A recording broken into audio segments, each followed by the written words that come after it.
Welcome to Cansel's new e-commerce website. In this video, I will walk through how to activate your account online and set your preferred Cansel branch. Before you can activate your e-commerce login, please contact your sales rep or Cansel customer care to ensure that we have the correct email address for you on file. Once we have your email address in our system, you will simply need to visit the new e-commerce website, reset your password, and choose a favorite branch. On the new e-commerce website, click on Sign in the upper right corner near the search bar. If this is your first time logging in, you will need to click on the Reset Your Password link here to set your password for the first time. Enter the email address that we have on file for you and click the Reset Password button. This will send an email to you with a link to set your password. If you don't receive this email after a few minutes, please check your spam filters and junk folder.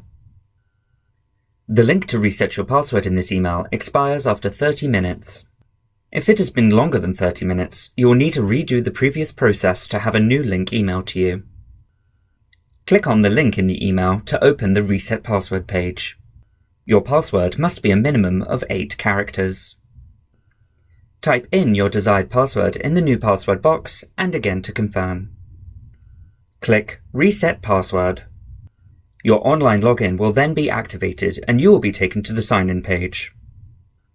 Type in your email address and newly set password to log in. Once you have logged in, you must set a favorite branch. Click on My Account in the top right near the search bar. Then, under Profile, click Personal Details. Click the Update Your Personal Details button. Under Favorite Branch, select the appropriate Cansel branch for you and click Update. Once your branch has been updated, you will be able to search, browse, and purchase on the new Cansel e-commerce website.